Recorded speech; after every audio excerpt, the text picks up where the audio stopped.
Le livre de Daniel, chapitre 11. Quant à moi, la première année de règne de Darius le Mède, je me tenais auprès de lui pour lui donner force et protection. Maintenant, je vais t'annoncer la vérité. Il y aura encore 3 rois qui régneront sur la Perse. Le quatrième amassera plus de richesses que tous les autres, et quand il aura gagné en force grâce à ses richesses, il soulèvera tout le monde contre le royaume de Grèce. Cependant, un roi vaillant se dressera. Il dominera avec une grande puissance et fera ce qu'il voudra. Une fois qu'il se sera dressé, son royaume sera brisé et divisé aux 4 coins du ciel. Son royaume n'appartiendra pas à ses descendants et ne sera pas aussi puissant que le sien, car il sera déchiré et passera à d'autres qu'eux. Le roi du Sud deviendra fort, mais un de ses chefs sera plus fort que lui et exercera sa propre domination, une domination puissante.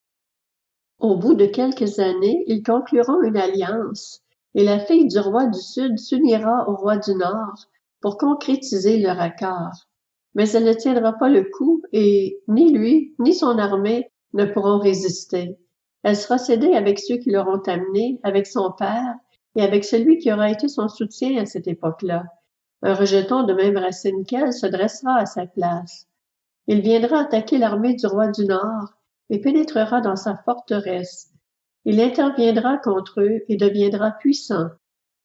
Il enlèvera même et transportera en Égypte leurs dieux et leurs idoles en métal fondu, ainsi que leurs objets précieux en argent et en or. Puis il restera quelques années à distance du roi du Nord. Celui-ci marchera contre le royaume du roi du Sud, mais il devra revenir dans son territoire. Ses fils se mettront en campagne et rassembleront d'immenses troupes. Elles viendront et déferleront comme un torrent, déborderont, puis reviendront et pousseront les hostilités jusqu'à la forteresse du roi du Sud.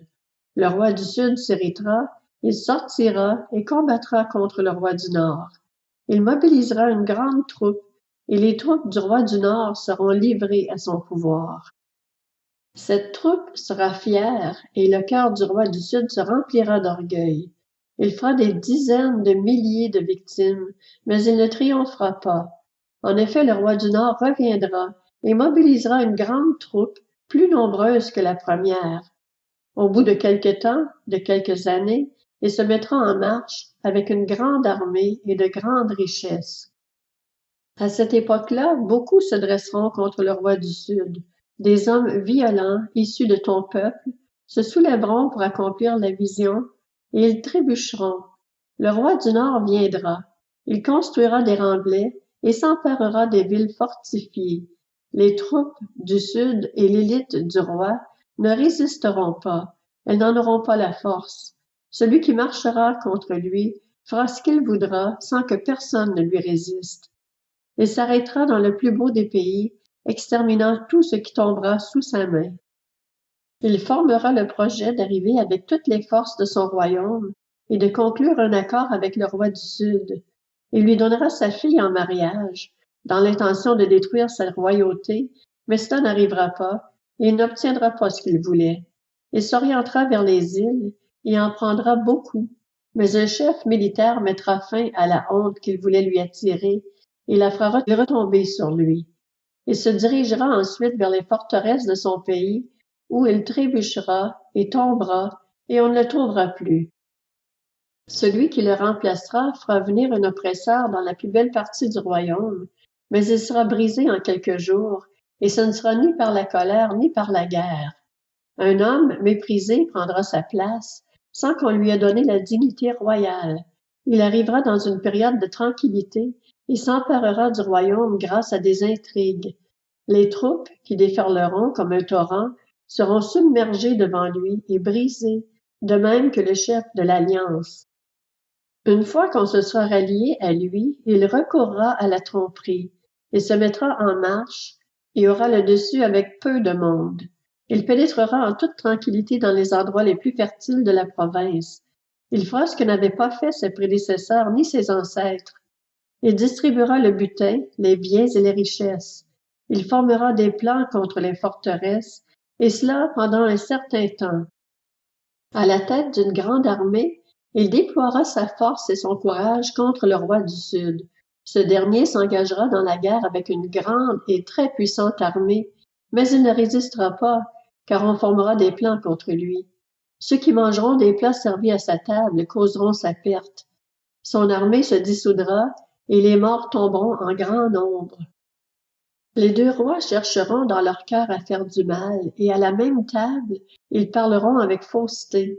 Mais cela ne réussira pas, car la fin n'arrivera qu'au moment fixé. Il retournera dans son pays avec de grandes richesses. Dans son cœur, il aura des intentions hostiles contre l'Alliance sainte. Il agira contre elle avant de retourner dans son pays. Au moment fixé, il marchera de nouveau contre le Sud, mais cette fois-là, cela ne se passera pas comme la première fois. Des bateaux venus de l'ouest avanceront contre lui. Découragé, il rebroussera chemin, puis dans sa rage, il agira contre l'Alliance sainte. Il reviendra et traitera avec bienveillance ceux qui auront abandonné l'Alliance sainte. Des troupes se présenteront sur son ordre, et elles souilleront le sanctuaire, la forteresse.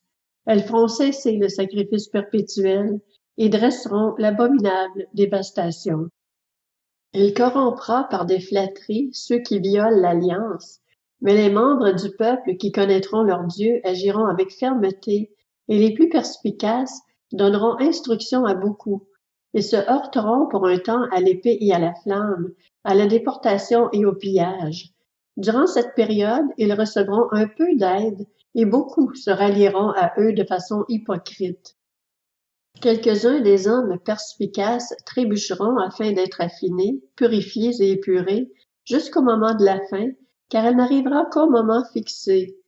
Le roi fera ce qu'il voudra. Il sera plein d'arrogance, se grandira au-dessus de tous les dieux et prononcera des paroles extraordinaires contre le Dieu des dieux.